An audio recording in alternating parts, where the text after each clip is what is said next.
Tu realidad inmortal.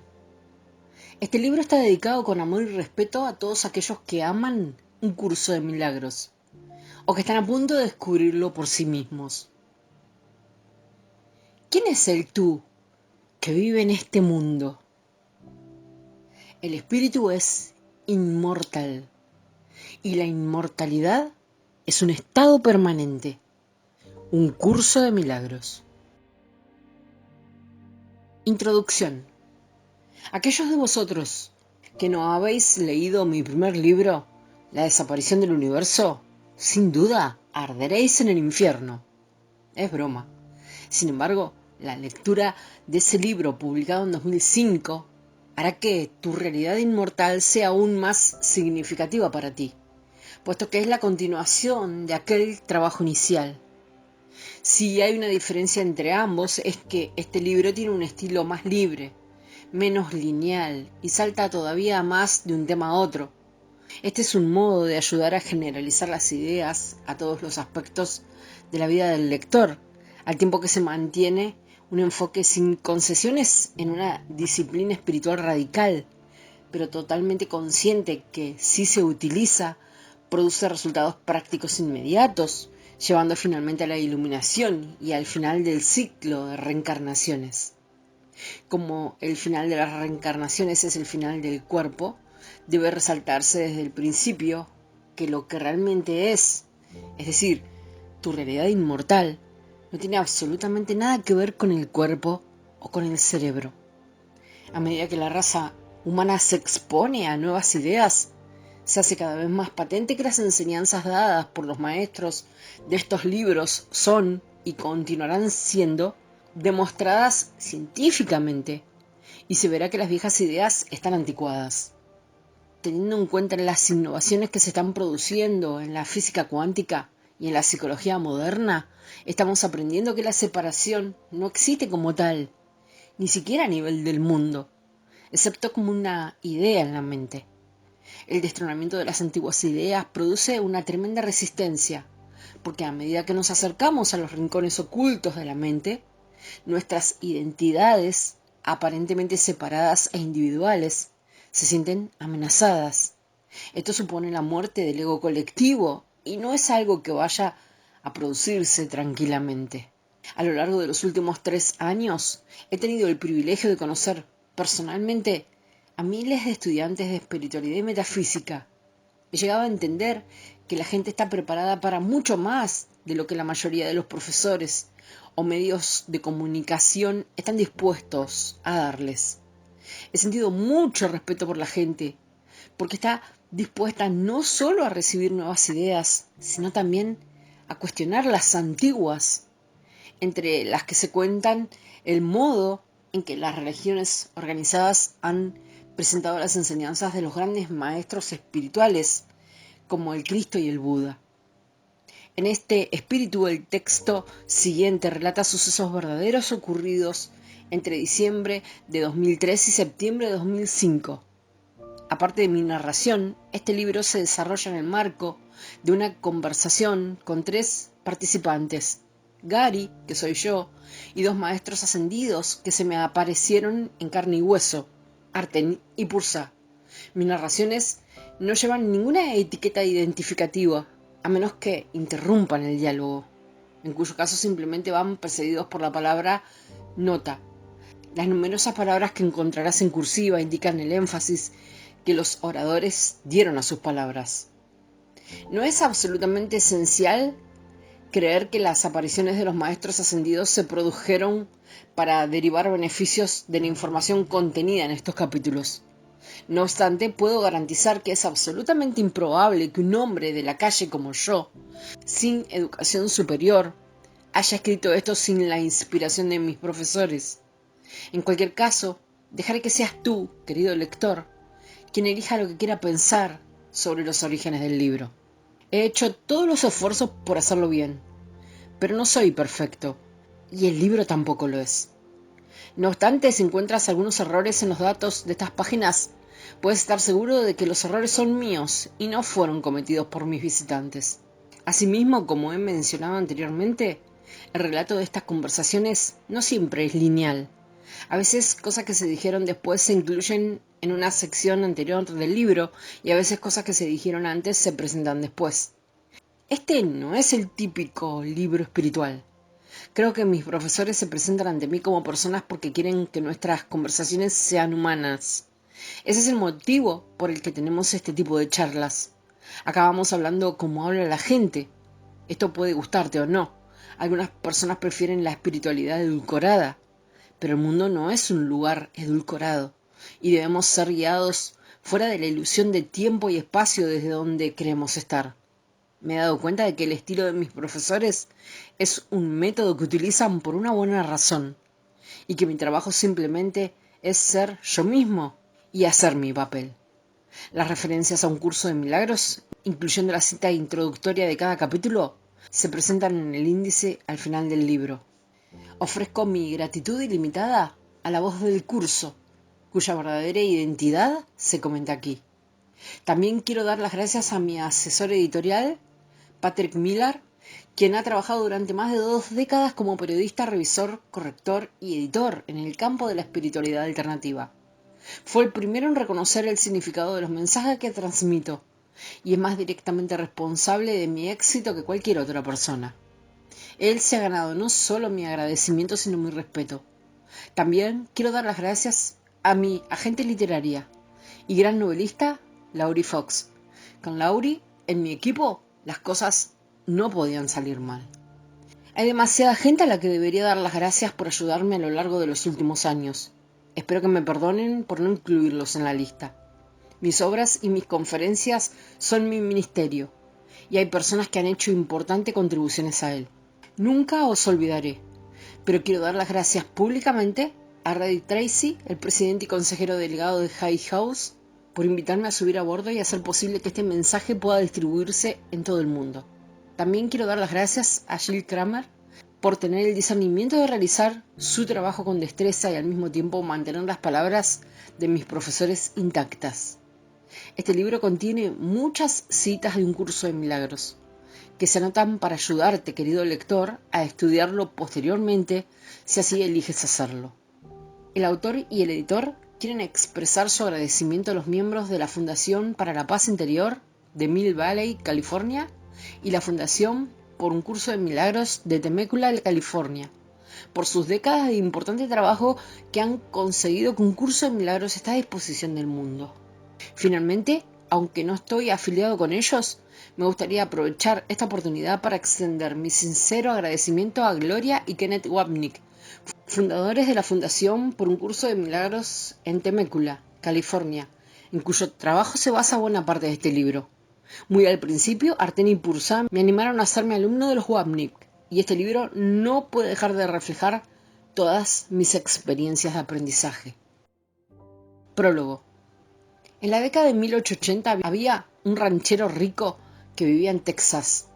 No era un hombre particularmente espiritual, pero era bueno y manifestaba abundancia, y esto hizo sospechar a algunos de sus vecinos que ambas cosas no estaban necesariamente conectadas. Él se declaraba cristiano, pero sus acciones en el mundo ponían en cuestión dicha declaración. Un día, un granjero pobre que no tenía comida se coló en la tierra del ranchero rico y le robó una gallina para poder dar de comer a su familia. Uno de los empleados del ranchero le pilló y le llevó ante su jefe. Había muchas cosas que el ranchero podría haber dicho, pero todo lo que dijo fue: cuélgalo, le enseñaré una lección. Un par de años después, un hombre procedente de México entró también en las tierras del granjero rico. Era muy pobre y tenía la esperanza de encontrar una nueva vida. Pero los hombres del ranchero le encontraron y le llevaron ante su jefe. Después de mirar al transgresor, el ranchero solo dijo: cuélgalo, le enseñaré una lección. Hubo muchos episodios como este en la vida del ranchero rico, en los que nunca pensaba en ponerse en lugar de los demás y simplemente reaccionaba con ira y les juzgaba y condenaba. Y generalmente acababa con la frase: cuélgalo, le enseñaré una lección. Entonces, una noche, el cuerpo del ranchero murió y él se vio ascender hacia las puertas nacaradas del cielo. El granjero esperaba poder entrar sin que nadie le reconociera, pero justo al llegar a la puerta, San Pedro se le puso delante y le dijo: «Espera un minuto. Jesús quiere hablar contigo». El ranchero estaba muy preocupado. Recordó algunas cosas que había hecho en su vida y allí estaba, a punto de ser juzgado por el propio Jesús. De repente se puso a temblar. Jesús apareció, caminó lentamente hasta el ranchero, le miró directamente a los ojos y dijo a San Pedro: «Perdónale, le enseñaré una lección». 1. Artén Impulsa. Un buen traductor, no obstante, si bien tiene que alterar la forma de lo que traduce, jamás altera el significado. De hecho, su único propósito es cambiar la forma de modo que la traducción conserve el significado original. En los 2 años transcurridos desde que vi Artén y Pursa por última vez, mi vida había dado un vuelco completo, y yo no sabía que eso solo era el principio. No estaba seguro de si mis amigos ascendidos, que se aparecieron ante mí como salidos de la nada, pero con cuerpos que parecían muy reales, volverían alguna vez. De hecho, la última pregunta que les planteé fue: ¿volveré a veros alguna vez? A lo que Artén replicó: eso depende de ti y del espíritu, querido hermano. Debes hablar con él acerca de eso, como acerca de todo lo demás. Hablé con el Espíritu Santo y escuché. Usé el método de la verdadera oración, que en realidad es un tipo de meditación y una manera de unirse con Dios que Artén y Pursa me habían enseñado. Un beneficio añadido de esta práctica era la inspiración, un modo de recibir guía a través de la mente con respecto a lo que debería hacer o a las decisiones que debería tomar. La última vez que Artén y Pursa se fueron, escuché sus voces combinadas en una sola, la voz del Espíritu Santo. Esto me recordó una experiencia anterior que había tenido de oír la voz de Jesús, a quien mis profesores solían referirse simplemente como J. Al reflexionar sobre la diferencia entre la voz de J y la de los demás, no podía evitar pensar en Brian Wilson, de los Beach Boys. Como músico y admirador de Wilson, sabía que él no había escuchado su propia música en estéreo, porque era sordo de un oído, de modo que solo oía una parte. Cuando oí la voz de J, fue como si escuchara en estéreo por primera vez. A todas las voces que había oído antes de eso, les faltaba algo, pero la voz de J era plena, total y completa. Tal como Wilson se sentiría asombrado de escuchar toda la gama de matices de su música genial, yo me sentí asombrado al escuchar toda la gama de la voz de J, sabiendo que en realidad era mi propia voz, la voz que habla por Dios. La voz combinada de Artén y Pursa también sonaba así, y se había quedado conmigo. Ahora podía oírla con mucha más claridad, y la guía que recibía no me había fallado. No siempre encajaba en mis planes, pero siempre parecía funcionar de un modo óptimo para todos, no solo para mí. Evidentemente, esta es la marca de la guía del Espíritu Santo. Él podía verlo todo, mientras que yo solo podía ver una pequeña parte. De modo que la guía del Espíritu Santo era buena para todos los implicados. A veces esto me resultaba molesto. Yo quería lo que era bueno para mí, y lo quería ya. No obstante, tengo que admitir que mirando atrás, mis ideas habrían fracasado y las del Espíritu Santo funcionaban. Además, el Espíritu Santo ya sabía todo lo que iba a ocurrir, y yo no. Por tanto, ¿cuál de ambos juicios tenía más probabilidades de ser más fiable? Estaba decidido a escuchar, y generalmente lo conseguía. Nota: el Espíritu Santo, siendo uno y total, no es masculino ni femenino, que son conceptos de la separación y no de la unidad. El pronombre correcto para describir al Espíritu Santo sería ello. No obstante, por motivos artísticos, Artén y Pursa le llamaban él, y yo también le llamaré así. Debe entenderse que esto es una metáfora y no debe tomarse literalmente ni con seriedad. Si algunos prefieren llamarle al Espíritu Santo ella, me parece una alternativa más que aceptable. Pero eso no es más preciso que usar la palabra él. A finales de 2001, cuando Arteni y Pursa se fueron, yo no tenía ninguna intención de hablar en público. Mi plan era publicar el libro y dejar que hiciera su propio recorrido. Pursa me había preguntado retóricamente, puesto que ya lo sabía todo, al principio de nuestros diálogos: ¿no te gusta hablar en público, cierto? Mi respuesta fue: prefiero meterme cristales rotos por el culo. Esta actitud empezó a cambiar lentamente la primera vez que fui a la conferencia anual de un curso de milagros celebrada en Bethel, Maine, en octubre de 2001, poco después de la tragedia del 11 de septiembre. En la década de los 90 casi me había convertido en un recluso. Vivía en una zona rural de Maine donde no tenía una vida social muy activa. Una excepción de esto era un grupo de estudios de un curso de milagros al que empecé a asistir en 1993, aproximadamente 6 meses después de la primera visita de Arteni Pursa. Se trataba de un grupo pequeño y cómodo al que acudí durante 11 años. Hice algunos buenos amigos, pero no suponía un desafío para mí en cuanto a interactuar con la gente. Oí hablar por primera vez de la conferencia de Bethel en 1993 y decidí ir, pero no fui. En 2001, el 9º año en que me prometí que iría, finalmente lo hice. Fue un acierto. Era la última vez que se celebraba la conferencia. Por supuesto, nada sucede por accidente. El hecho de saber que en mi libro La desaparición del universo estaba casi terminado, Arteni y Pursa me habían prometido una visita más al final del año. Combinado con la tragedia del 11 de septiembre, había comenzado a encender un fuego debajo de mí. No soy una persona con mucha energía y siempre me viene bien tener motivación extra. Descubrí que la gente que acudía a Bethel, principalmente de la zona de Nueva Inglaterra y Nueva York, estaban entre las personas más amorosas que había conocido, y eso hizo que quisiera conocer a más estudiantes de espiritualidad. No obstante, seguí sin contemplar la posibilidad de hablar en público. En la conferencia también conocí a uno de los primeros profesores de un curso de milagros, John Mundy. John tuvo algo que ver en mi cambio de opinión sobre hablar en público. Mientras John estaba en la librería improvisada vendiendo algunos de sus libros, me acerqué a él y le conté que se me habían aparecido 2 maestros ascendidos y que estaba escribiendo un libro al respecto. Fue la primera persona en saberlo. Su reacción no fue entusiasta, pero tampoco me juzgó. A partir del 21 de diciembre, que fue cuando se produjo la última visita de mis amigos maestros ascendidos, dediqué los 3 meses siguientes a acabar de teclear y a corregir el manuscrito.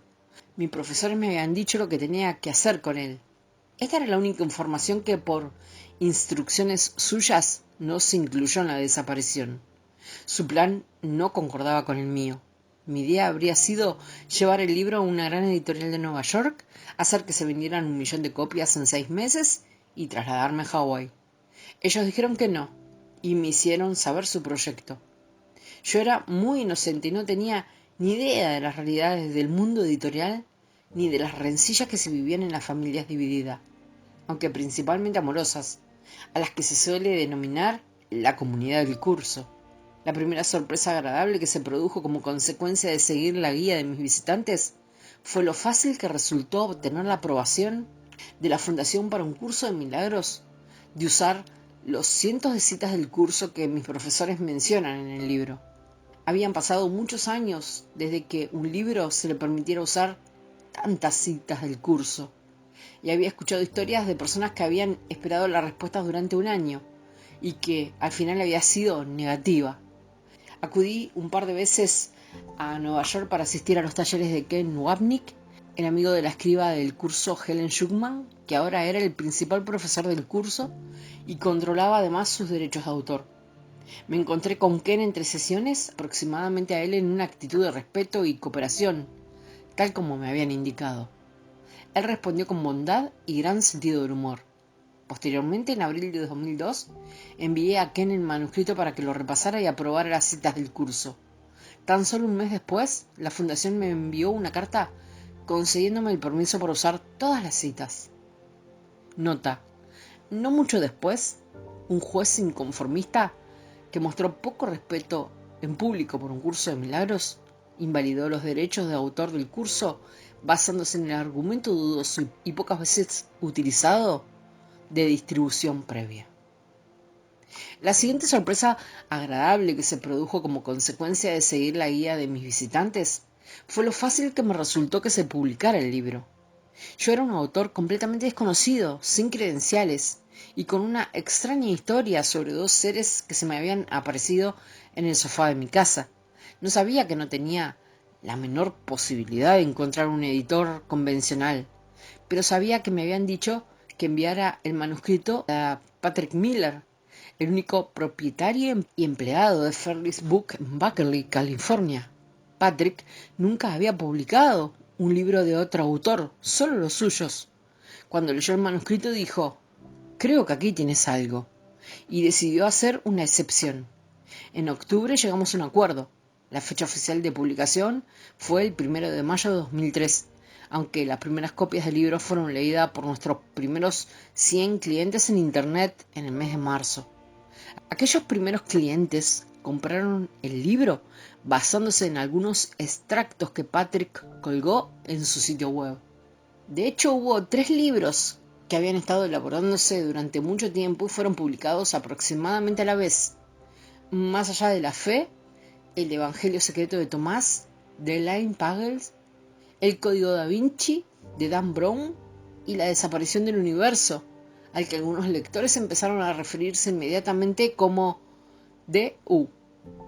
Me sorprendió comprobar que ciertas ideas dan vuelta en el inconsciente y después salen a la superficie de la conciencia pública cuando llega el momento justo. Estos 3 libros exploraban muchos temas comunes.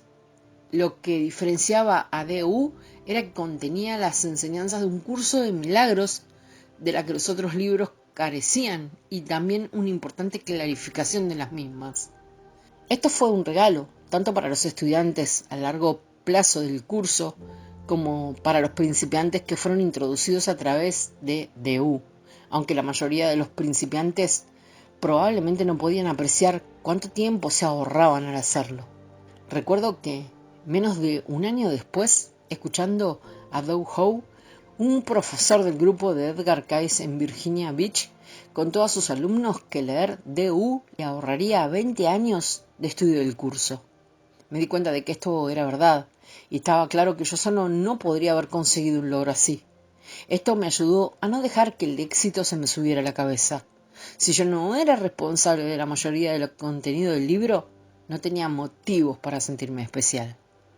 En octubre de 2002, cuando ya tenía editor, envié un mail a John Mundy y le conté más detalles del libro.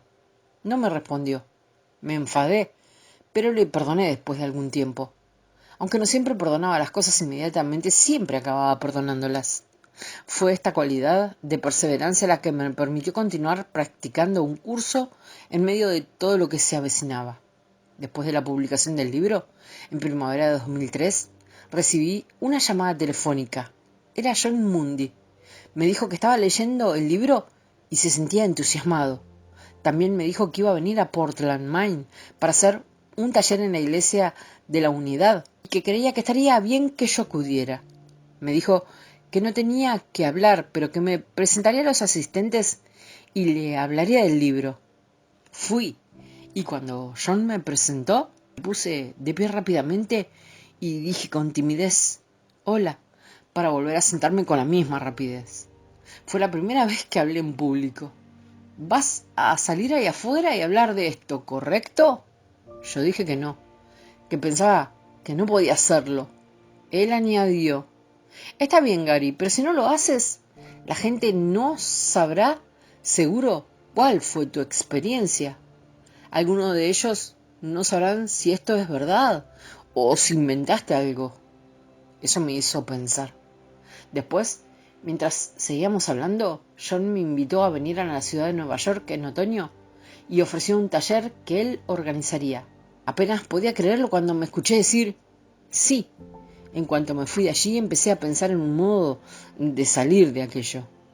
Aún no tenía intención de hablar en público y no hacía esfuerzos para ello. También iba retrasando decirle a John que no quería ir a Manhattan.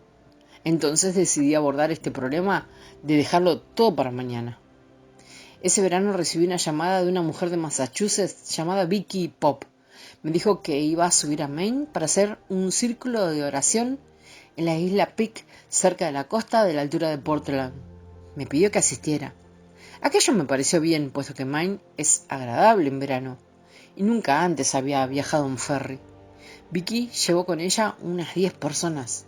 Cuando estábamos en la isla, de repente me dijo: «Oye, Gary, ¿por qué no nos cuentas tus experiencias con Arteni Pursa?» Yo había estado dejando entrar en mí al Espíritu Santo y me sentí muy relajado aquella tarde calurosa y soleada. Empecé a hablar y conté a la gente del círculo cómo habían sido las visitas de mis profesores. Después, en el camino de vuelta al ferry, Vicky se me acercó y me dijo: «¿Sabes, Gary? Acabas de contar tu historia a 10 personas. Si puedes contar tu historia a 10 personas, también puedes contársela a 100. ¿Qué diferencia hay? Todo es una ilusión». Vicky sabía que yo había quedado en ir a Nueva York en noviembre y me dijo: «Te propongo una cosa. Puedes venir y hacer un taller en mi casa. Si no te gusta, no tienes que repetirlo, pero al menos pruébalo una vez». Yo cedí y dije que sí. Pensé: ¿con cuánta gente me encontraré en su casa? Vi que tenía una casa en la calle Adams en Quincy, Massachusetts, enfrente de la casa del presidente John Quincy Adams. El libro se estaba leyendo y me quedé sorprendido al comprobar toda la gente que había venido aquel primer fin de semana de septiembre. Pero lo que más me sorprendió fue la gente misma. Eran tan abiertos, tan amorosos y me daban tanto apoyo que casi me sentía abrumado. Pensé: si las cosas van a ser así, no me puede ir mal. Si hablo a personas espirituales como esta, aunque lo haga fatal, me perdonarán. Aunque en realidad en aquel primer taller lo hice muy bien, me sentí tan nervioso antes de empezar que dije: no quiero hacer esto más. Pero cuando llevaba unos 20 minutos hablando, ocurrió algo interesante. Pedí al grupo que practicara la meditación que mis profesores me habían enseñado, que también es una forma de oración y de unirse con Dios. Después de eso me sentí conectado con algo más elevado que yo mismo. A partir de ese momento era como si yo no fuera el que estaba haciendo el taller. Era como observarme a mí mismo mientras el Espíritu Santo enviaba su mensaje a través de mí. Y pensé: bueno, tal vez debería dejar que el Espíritu Santo tome el mando desde antes. La siguiente vez que hablé, hice exactamente eso. 2 meses después, estaba en la ciudad de Nueva York, el lugar donde pensé que me sentiría más nervioso. Era como la cuarta vez que hablaba en público y me sentí menos nervioso enfrente de la gente que nunca. El libro iba ganando impulso, vendiendo más copias cada mes que el mes anterior. Las ventas aún no eran enormes, pero empezaba a ser conocido y comenzaron a llegarme más ofertas para hablar en público. No sabía hasta dónde quería llegar con esto. ¿Quería hablar solo unas cuantas veces o quería tomármelo en serio? ¿Hacerlo más veces e incluso empezar a desplazarme grandes distancias? Aunque no había volado a ninguna parte, solo había ido en coche a algunos lugares de Nueva Inglaterra y una vez a Nueva York. Estaba en una encrucijada. El 20 de diciembre de 2003 volví a encontrarme en casa de Vicky Pop, esta vez en una fiesta de Navidad. Acudí con Karen, mi esposa, con quien llevábamos 21 años de casados. Pasamos la noche y al día siguiente, el 21 de diciembre, nos preparamos para conducir hasta nuestra casa en Maine. Le dije a Vicky: ¿sabes? Siento que va a ocurrir algo. Ella dijo: yo también lo siento, y tengo una idea de lo que es. No hubo necesidad de decir más nada. Aquella noche estaba sentado en el salón de mi apartamento de Auburn, Maine, donde Arten y Pursa me habían hecho sus últimas 3 visitas. Nos habíamos trasladado allí desde Poland Spring, donde comenzaron las apariciones 11 años antes, en aquel mismo día. De repente sentí una presencia en la habitación. Tuve que girarme hacia la izquierda, hacia el televisor, porque el sofá apuntaba en la misma dirección que la silla. Miré y me quedé extasiado al contemplar a mis dos viejos amigos sentados allí, en el mismo sofá donde se habían sentado en casi todas sus visitas. Exclamé: Artén y Pursa. Y seguidamente corrí hacia ellos y les abracé. No me di cuenta hasta después de que era la primera vez que tocaba a Artén, el hombre, aunque una vez anteriormente había tocado a Pursa, la mujer. Estaban como siempre, mi preciosa Pursa y aquel tipo. Pensé que era interesante que no les hubiera visto aparecer, porque recordaba que también había ocurrido así en su primera visita hacía 11 años atrás. Me senté, aunque seguían temblándome las piernas por la emoción de verlos. Pursa comenzó a hablar. Pursa: hola, querido hermano, ¿cómo te va? ¿Te ha ocurrido algo interesante desde la última vez que vinimos? Solo es una broma. Sabes que somos conscientes de todo lo que estás haciendo. Artén: sí. Por ejemplo, acabas de leer sobre ese tipo en Alemania que mató a alguien y después se lo comió. Allí es una gran historia. Ha sido acusado de canibalismo y ahora lo van a juzgar. Gary: sí, no hay manera de conseguir una comida gratuita. Pursa: me alegra comprobar que tus tendencias de listillo no se han curado del todo. Podrías necesitarla cuando hayamos acabado contigo. Gary: ah, ¿sí? ¿Qué tienes en mente? Artén: todo en su momento, Gary. Gary: esperad, dejadme que conecte la grabadora. Es genial volver a veros. Apenas puedo creérmelo, aunque lo presentía, puesto que es nuestro aniversario. Nota: el 21 de diciembre es la fiesta de Santo Tomás, y Pursa se identificó como Tomás, un hombre en aquella encarnación de hace 2000 años. Artén se identificó en aquel tiempo con San Judas Tadeo.